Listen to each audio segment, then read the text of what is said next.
Olá, olá, salve, salve meu caro aluno, minha cara aluna, tudo bem? Voltamos então hoje com mais um encontro nessa nossa preparação para o exame de ordem. Hoje com a temática do adimplemento e a extinção das obrigações.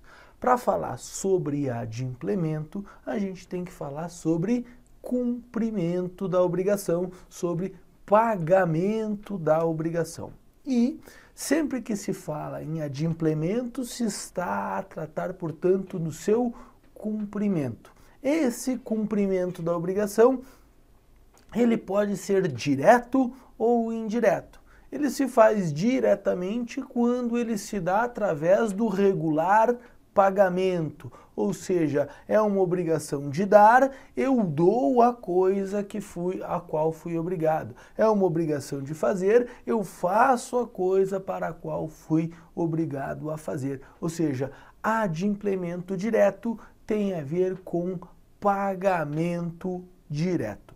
Já o adimplemento indireto, ele corresponde a uma forma transversa de cumprimento da obrigação. Ou seja, eu faço o cumprimento da obrigação, mas não efetivamente entregando aquilo a qual eu me obriguei, cumprindo exatamente com aquilo que eu me obriguei, mas cumprindo com a obrigação de uma maneira diversa, ou por dação em pagamento, por novação, compensação, com consignação, com subrogação, ou seja, várias são as formas indiretas de pagamento. Beleza? Mas o nosso encontro de hoje diz respeito unicamente ao adimplemento direto, o regular cumprimento da obrigação. Beleza? Pois bem, então sempre que se fala em adimplemento direto, se está a usar o sinônimo para pagamento, ainda que efetivamente a obrigação não seja uma obrigação de pagar, que seja uma obrigação de fazer, que seja uma obrigação de dar coisa certa, de dar coisa incerta, de não fazer, perfeito? Então isso tem que ser levado em consideração. Pagamento aqui é encarado no sentido amplo, pagamento como cumprimento da obrigação, não propriamente com a entrega em dinheiro. Beleza? Perfeito. Beleza, então. Agora, sempre que eu falo em pagamento, para que ele seja considerado pagamento direto e que ele cumpra a sua finalidade, qual que é a finalidade principal do pagamento? Finalidade principal do pagamento é extinguir a obrigação. Com o pagamento, cessam as relações entre credor e devedor. Então, fiz o pagamento, extinta está a obrigação. Agora, para que o pagamento cumpra com a sua finalidade principal, que é a da extinção da obrigação, são necessários o preenchimento de alguns requisitos, ou seja, uns requisitos de validade desse pagamento. Aqueles requisitos que reconhecem que aquele pagamento realmente deve ter sido realizado e realmente conduz à extinção da obrigação. São 5 os seus requisitos de validade. Acompanhe aqui comigo no nosso material que você já recebeu na sua casa. Acompanhe aqui então. Olha lá. Requisitos de validade do pagamento. Nós temos que é necessário, para que se fale em pagamento, que exista um vínculo obrigacional. Ou seja, tem que haver uma relação de crédito e débito para que efetivamente se possa falar em pagamento. Também é necessário que com o seu pagamento exista a intenção de pagar, a intenção de solver, o chamado ânimos, intenção de solver, de saldar, de quitar. Então tem que haver a intenção de saldar a obrigação. Mais do que isso, ainda é necessário também que efetivamente se cumpra com a prestação assumida. Se a obrigação é de dar, então, basicamente, tem que se dar a coisa assumida. Se a obrigação é de não fazer, então tem que se abster de realizar determinado ato ou fato da forma como assumiu. Então, isto é cumprir a prestação, exatamente fazer aquilo que está obrigado a fazer, dar aquilo que está obrigado a dar, pagar aquilo que está obrigado a pagar. Perfeito? Beleza. Ainda é necessário que este pagamento seja efetuado por uma pessoa, ou seja, o solvens, aquele que salda, aquele que quita, aquele que paga a obrigação. E este pagamento, evidentemente, deve ser direcionado também a uma pessoa, ao acipiens, aquele que aceita o pagamento, aquele que recebe o pagamento. Então, esses são os 5 requisitos que garantem a validade do pagamento, a validade do cumprimento da obrigação e que efetivamente conduzem ao objetivo final, que é a sua quitação. Agora, vamos lá. Vamos analisar esses requisitos de validade um a um, ponto a ponto, em todos os aspectos que envolvem este pagamento, para verificar quais são as regrinhas atinentes ao pagamento que aparentemente passam desapercebidas pelo primeiro interlocutor e que nós não podemos deixar passar desapercebidas porque são matéria de prova, porque é uma grande aposta para o seu exame de ordem primeira fase. Beleza? Então vamos lá. Olha só. Quem deve pagar? Pô, Gustavo, isso é simples, cara. Quem deve pagar é o devedor. Claro que sim, essa é a resposta óbvia. O devedor é o principal interessado no pagamento, por óbvio que o devedor é legitimado a pagar, é ele quem deve pagar. Mas só o devedor? Apenas o devedor tem essa possibilidade? Apenas o devedor tem essa prerrogativa? Não. É aqui que entra o detalhe, é aqui que entra o pulo do gato. Vamos lá. Qualquer interessado na extinção da dívida pode pagar.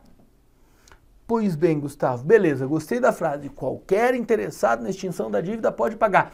Quem é interessado na extinção da dívida? É aqui que a gente começa a brincar. O interessado é aquele que se diz, é aquele que se pode chamar de terceiro interessado. Agora, quem pode ser considerado terceiro interessado?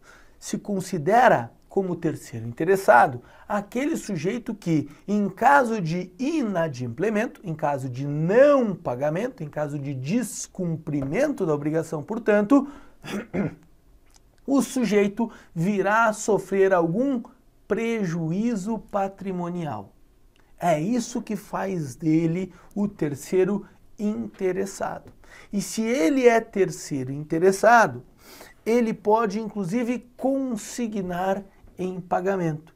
E quando ele, terceiro interessado, que é, por exemplo, a figura do avalista, a figura do fiador, quando este terceiro interessado paga a obrigação, cumpre com a obrigação, ele se subroga nos direitos do credor.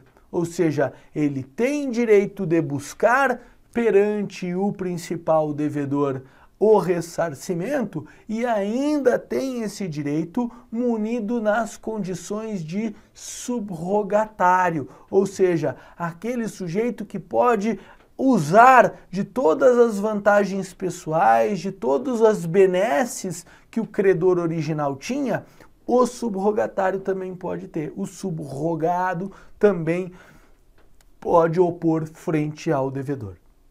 Perfeito? Então, quem é terceiro interessado? Aquele que pode sofrer algum tipo de prejuízo financeiro, patrimonial, por conta do descumprimento. Então, eu estou a falar do avalista, estou a falar do fiador, estou a falar dos garantidores em geral. Beleza?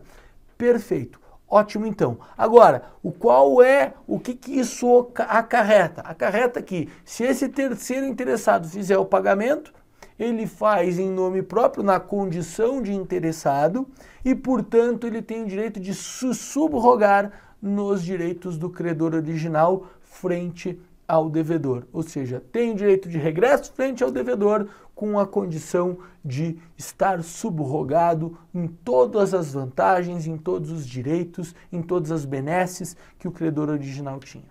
Beleza? Ótimo.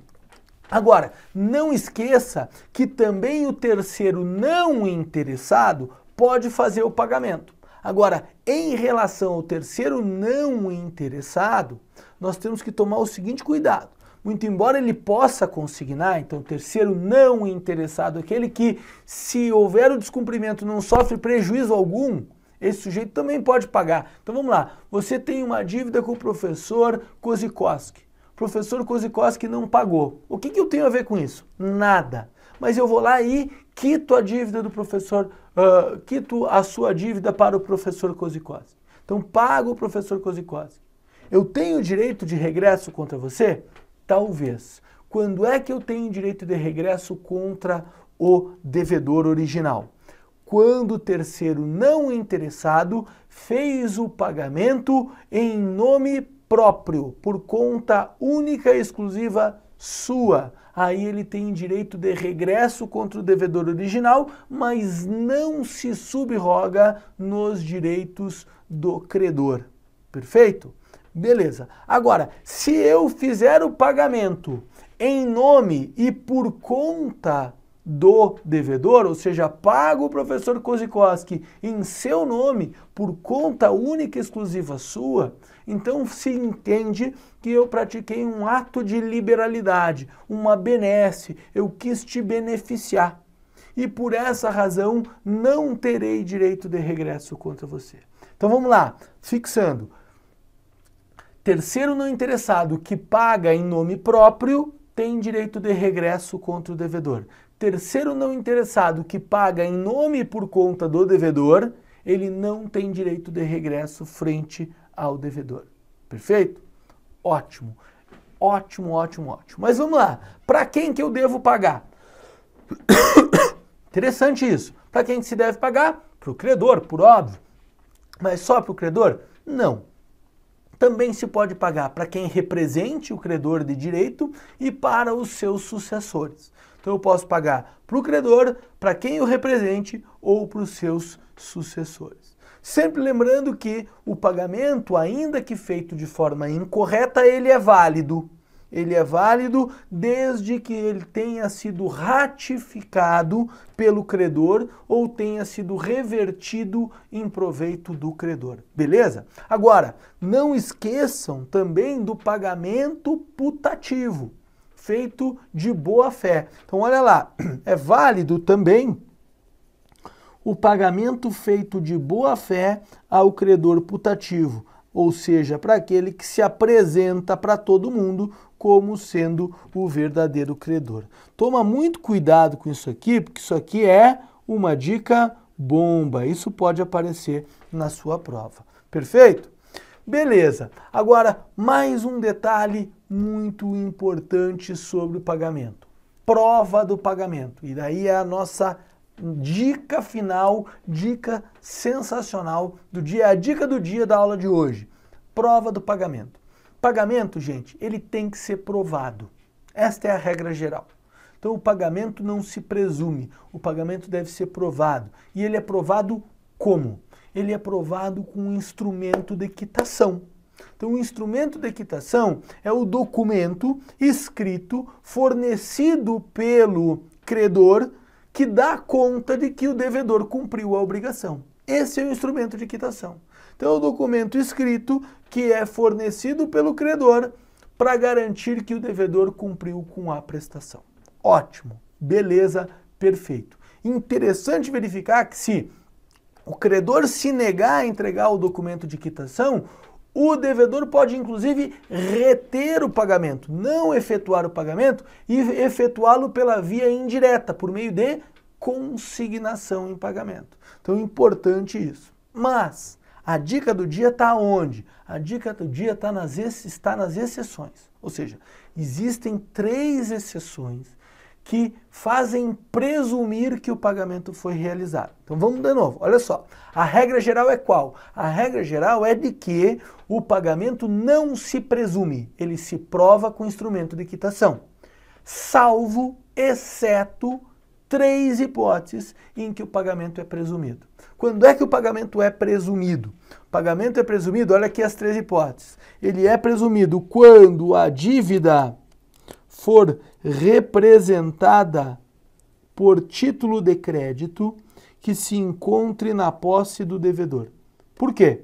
Isto porque a regra geral é que o título de crédito fica em poder do credor.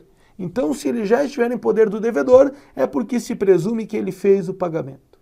Depois, quando o pagamento é feito em cotas sucessivas, ou seja, parcelado, e existindo a quitação da última cota. Se existir a quitação da última cota, presume-se que todas as demais foram pagas. Isso também tem que ser levado em consideração. E por último, quando houver quitação do capital sem reserva dos juros, os juros presumem-se pagos. Também é uma presunção de quitação. Então marca lá, gente, isso daqui é a dica do dia da aula de hoje. Beleza? Não deixa passar esse detalhe, porque isso aqui vai resolver questão na sua prova. Valeu? Então vamos ficar por aqui. Boa sorte na sua prova, boa sorte com os seus estudos. Qualquer dúvida, entre em contato. Valeu? Abraço, tchau, tchau.